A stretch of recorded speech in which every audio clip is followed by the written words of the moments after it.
नमस्कार विद्यार्थ्यांनो, आज आपण इयत्ता 8वी मराठी सुलभ भारती पाठ क्रमांक 11 जीवन गाणे या पाठाचा स्वाध्याय बघणार आहोत. प्रश्न क्रमांक 1, आकृत्या पूर्ण करा. अ आकृती आहे कवीच्या अनुभवातले जग, भरकटलेले, ताराची जाण नसलेले. आ आकृती आहे कवीला जगणे शिकवणारे कवितेतील घटक, चंद्र, चांदणे, सागर, नदी, वृक्ष.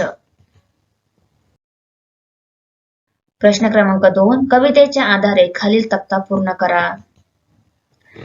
कवीला जगणे शिकवणारे घटक. या घटकांपासून कवी काय शिकले? चंद्र, चांदणे यांपासून कवी काय शिकले? आनंदी राहणे, पंथी, संस्कार, दुसऱ्यांना उपयोगी पडणे. नदी, प्रेम, पक्षी, भक्कम निर्धार, सागर, वृक्ष, परोपकार. प्रश्न क्रमांक 3, स्वमत. भिन्न भिंतीची शाळा, लाखो इथले गुरु हा विचार तुमच्या शब्दात स्पष्ट करा. उत्तर, निसर्ग हा आपला सर्वात मोठा गुरु आहे. निसर्गाला कोणत्याही भिंती नाहीत. निसर्गातील छोटा मोठा प्रत्येक घटक आपल्याला आयुष्यभर शिकवत असतो. काट्यांत वाढणारे सुंदर गुलाबाचे फूल आपल्याला संकटात ही हसत राहावे हे शिकवते आणि त्याचबरोबर संकटे, अडचणी यावर मात करूनच आपण मोठे होतो हे शिकवते. झाड सतत ऊन, वारा, पाऊस सहन करून खंबीर उभे राहून सगळ्यांना मदत करते. परोपकार आपण झाडाकडून शिकतो. नदीचे सारे अडथळे पार करून वाहत जाणे, ध्येयपूर्तीसाठी अथक परिश्रम आपण नदीकडून शिकतो. सारे वाईट पोटात घेऊन मोती देणारा समुद्र आपल्याला क्षमाशील बनवायला शिकवतो. निसर्ग आपल्याला कितीतरी गोष्टी कळत नकळत शिकवत असतो.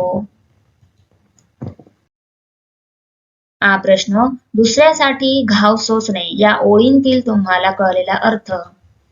समुद्र आणि झाड यांच्याकडून कवी दुसऱ्यांसाठी घाव सोसायला शिकतो असे त्याचे म्हणणे आहे. दुसऱ्यासाठी घाव सोसणे म्हणजे स्वतः कष्ट सहन करून दुसऱ्यांच्या उपयोगी पडणे.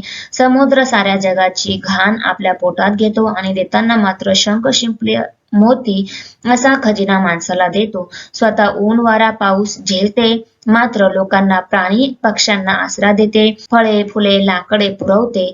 झाड दुसऱ्याच्या कामी येण्यासाठी यातना सहन करते आणि तरीही उपयोगी पडणे म्हणजेच दुसऱ्यासाठी घाव सोसणे होय. चर्चा करूया. निसर्गातील कोणत्याही 5 गोष्टींपासून तुम्हाला काय काय शिकता येईल याविषयी मित्रांशी चर्चा करा व वर्गात सांगा. झाड. झाड कोणताही भेदभाव न करता सगळ्यांना फळ देते. तो कोण गरीब श्रीमंत जात पात न पाहता आपली फळे देतो. नदी. नदी देखील झाडासारखे भेदभाव न करता सगळ्यांना पाणी देते. शिक्षक. कोणताही भेद न करता योग्य विचार विद्यार्थ्यांच्या मनात पेरतात. पक्षी. कितीही संकट आले तर न डगमगता उंच भरारी घ्यायला सांगतो. आई.